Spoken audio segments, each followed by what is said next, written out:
The first sign of disaster went unnoticed.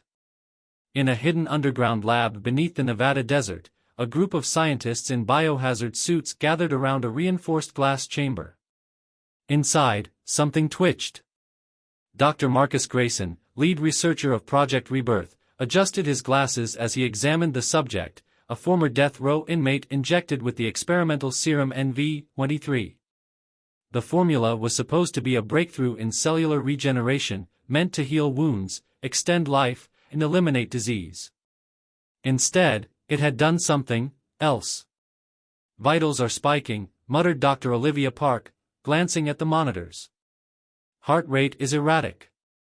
Brain activity is, wait. It's dropping." Dr. Grayson leaned closer. The prisoner's body convulsed violently before going eerily still. The monitors flatlined. A moment of silence passed. Then, the man's eyes snapped open. "Jesus," one of the researchers gasped, stepping back. The subject shouldn't have been alive. His body had been dead for a full 30 seconds.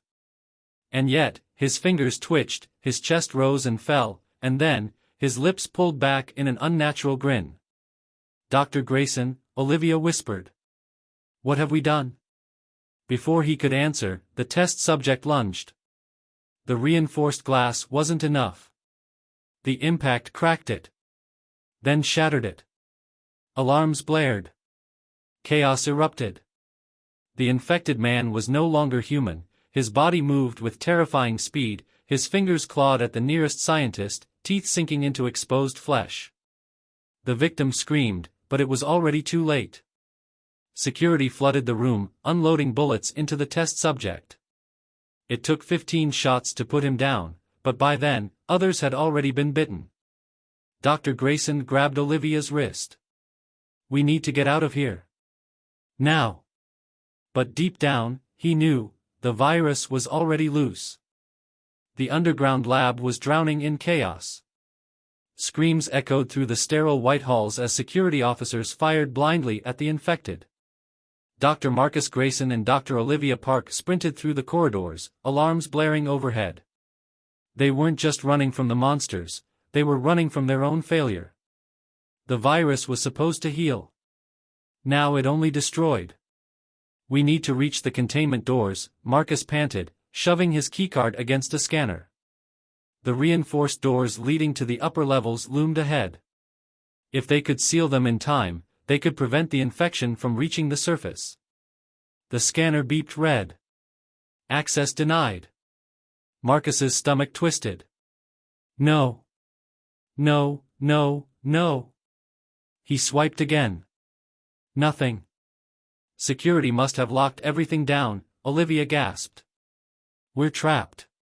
Behind them, the sounds of snapping bones and inhuman screeches grew louder. More researchers were falling, their flesh torn apart by the infected. A scientist, his throat half ripped open, stumbled toward them with milky, vacant eyes. Then the speakers crackled to life. "Attention, this facility has entered full lockdown. Level 5 quarantine is now in effect. All non-essential personnel must remain in their designated zones." Marcus clenched his fists. That was corporate speak for, "You're all expendable." The higher-ups weren't coming to save them. "We're getting out of here," Marcus said. "Come on." They took a side corridor, ducking into Lab C, where Olivia hastily typed into a terminal. "There's a maintenance shaft that leads to the waste tunnels," she said. "It's not ideal, but—" A thud cut her off. Something heavy slammed against the glass window separating them from the hallway. A security guard stood outside, his uniform drenched in blood. He was alive, but barely. His chest rose and fell in ragged gasps, eyes wide with terror. "Let me in," he choked out, pounding the glass. "They're coming. Please." His voice cut off into a wet gurgle as something tackled him from behind. It was one of the infected, but worse than before. Its skin had started to blacken and slew off, its jaw unhinged unnaturally wide as it bit deep into the guard's shoulder. The man's screams rang through the lab. Marcus reached for the door controls, but Olivia grabbed his arm. "We can't save him." Marcus hesitated, then forced himself to look away as the man's screams turned to wet gurgles. Then, the sound of cracking glass.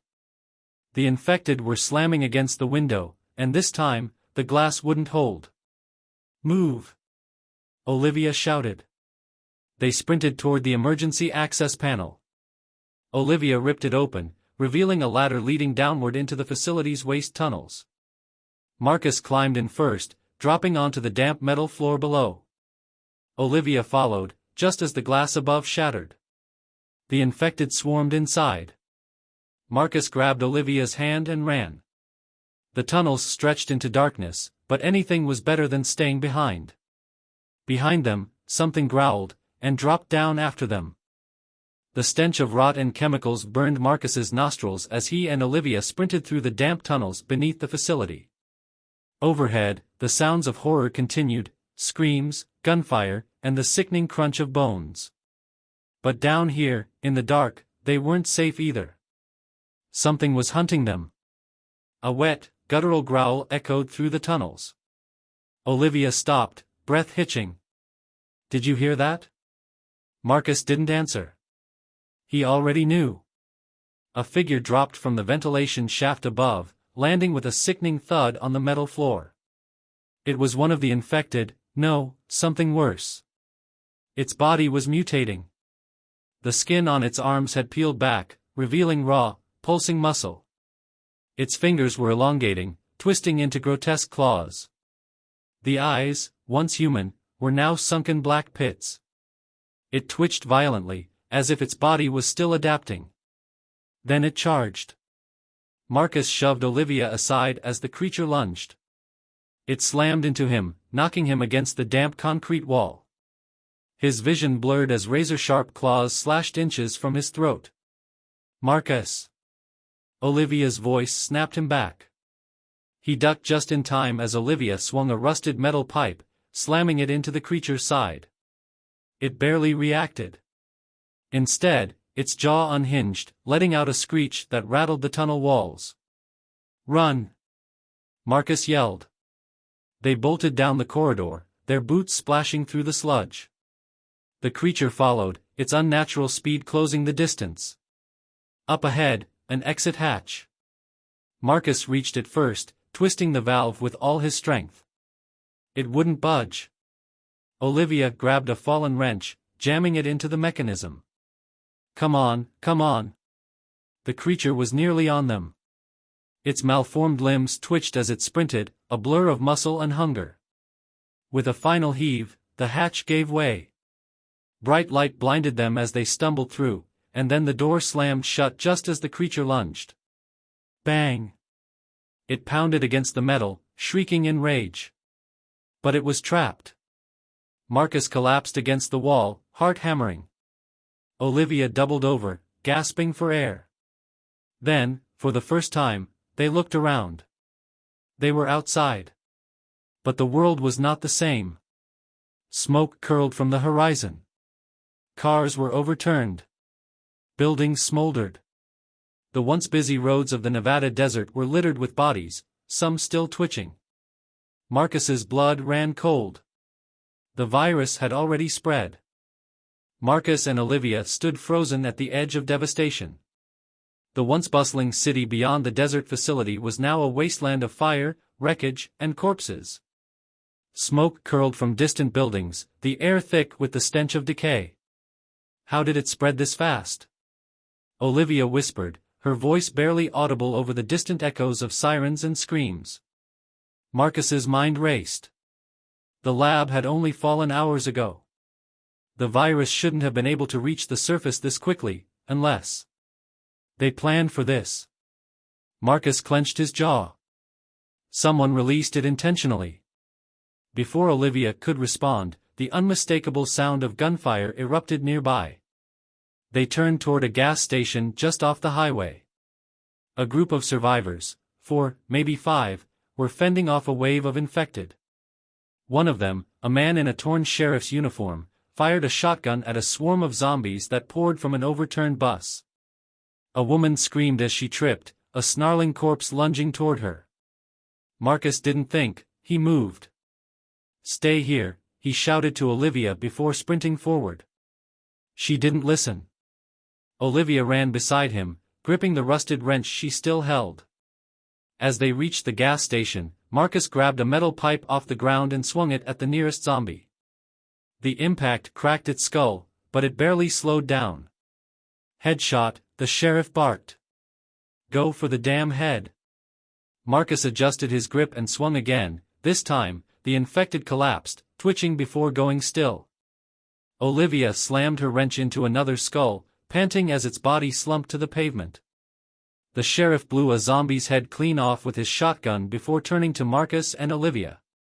His eyes were sharp, tired, and filled with the kind of rage that only came from watching your world collapse. "Appreciate the assist," he said. "Name's Sheriff Reed." Marcus nodded, still catching his breath. "Dr. Marcus Grayson. This is Dr. Olivia Park." A woman in a leather jacket, one of the other survivors, wiped blood from her face. "Doctors? Hell, you two better have some answers." Marcus hesitated. If they knew he was part of the team that created this nightmare, they'd kill him on the spot. Before he could respond, the sheriff narrowed his eyes. "You came from the direction of the facility, didn't you?" Marcus exchanged a glance with Olivia. "Yeah," Olivia admitted. "We did." The group stiffened. "So you know what caused all this," Reed said darkly. Marcus hesitated. "Lying wouldn't help." "Yes. But right now, that doesn't matter. What matters is survival." Sheriff Reed studied him for a moment, then sighed. "He's right. We don't have time for blame." A deep, animalistic howl echoed across the city.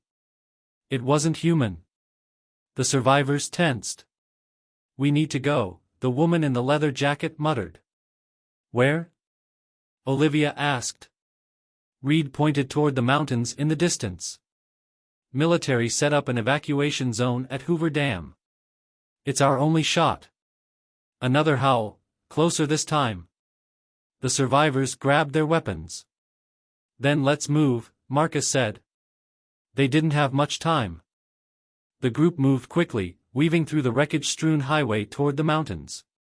The sky was darkening, painted in hues of red and smoke, while distant screams carried on the wind. Sheriff Reed took the lead, shotgun ready, his trained eyes scanning for movement. The woman in the leather jacket, who had since introduced herself as Rachel Torres, gripped a blood-stained machete. Beside her was Jonas, a quiet but strong man who had been a truck driver before the world went to hell. Danny, a young girl barely in her teens, clung to a crowbar that was almost too big for her hands. Marcus and Olivia trailed behind, their thoughts heavier than the silence between them. "This is our fault," Olivia whispered. Marcus glanced at her but said nothing. He couldn't afford to. Right now, survival mattered more than guilt. Up ahead, Reed raised a fist. "Stop." The group froze. A gas station loomed on the side of the road, its windows shattered. Blood smeared the walls. Jonas whispered, "We should keep moving." Reed shook his head. "We need supplies." Marcus looked toward the distant mountains. Every second wasted was a second closer to death. But they couldn't make it to the Hoover Dam without food or water. "Quick and quiet," Rachel said, already moving. The gas station was eerily still. Inside, the shelves were ransacked, but a few essentials remained: canned food, bottled water. Then Danny gasped. A hand twitched beneath the counter. Marcus turned just in time to see a man rise from the floor. His skin was gray, his veins bulging black. But what stood out was his speed. It lunged at Danny. Rachel reacted first, shoving the girl aside. The creature slammed into her instead, knocking her against the counter. Its jaw unhinged, revealing rows of needle-like teeth. "Not normal," Jonas shouted, swinging his crowbar. The hit barely fazed the infected. Marcus grabbed a fire extinguisher off the wall and smashed it over the creature's head. It staggered, giving Rachel just enough time to drive her machete into its skull. The body twitched, then mutated. Its spine elongated. Clawed fingers stretched toward Marcus even as it should have been dead. "Burn it!" Reed yelled, tossing a lighter toward Olivia. She barely hesitated before flicking it on and hurling it into a puddle of spilled gasoline. Fwoom! Flames engulfed the creature. It let out an ear-piercing shriek before collapsing into the fire. Marcus's breath came in ragged gasps. That wasn't like the others. Reed reloaded his shotgun. "They're evolving." Outside, another howl pierced the air, closer this time. "We need to move," Rachel gasped. They grabbed what supplies they could and bolted from the burning gas station, racing toward the mountains. But as they ran, Marcus stole one last glance back. Through the smoke, something watched them. And it was waiting. The road to the Hoover Dam was a battlefield of fire, wreckage, and the dead. Marcus's lungs burned as he ran, his grip tightening around the rusted pipe in his hands. Behind him, the group moved as fast as they could, Rachel helping Danny keep up, Jonas swinging his crowbar at anything that got too close. Sheriff Reed reloaded his shotgun with steady hands, but even he knew they were running out of time. Because it was coming. The howls had been following them for miles, growing louder, closer, hungrier. How much farther? Olivia gasped. "Less than a mile." Reed shouted. "We just need to." Boom. The ground shook. Something massive landed in the middle of the road ahead. For the first time since the outbreak began, Marcus felt real fear. The creature before them was once human, but it had changed. Its body had fused with the infected that had fallen before it, a grotesque amalgamation of flesh, bone, and teeth. Half a dozen faces twisted across its torso, their jaws moving in silent screams. Its arms were elongated, muscle-bound claws scraping against the asphalt. It let out a deep, resonating snarl. Rachel whispered, "What the hell is that?" Marcus swallowed. The next stage. Then it charged. Reed fired first. Boom. The shotgun blast barely slowed it down. Jonas swung his crowbar, but the creature grabbed him midair. "No!" Danny screamed. The monster tore Jonas apart. Rachel yanked Danny back before she could run to him, shoving her toward Marcus. "Go!" Marcus grabbed Olivia's arm and sprinted, dragging Danny along. Reed and Rachel covered them, firing wildly, buying them seconds, but it wasn't enough.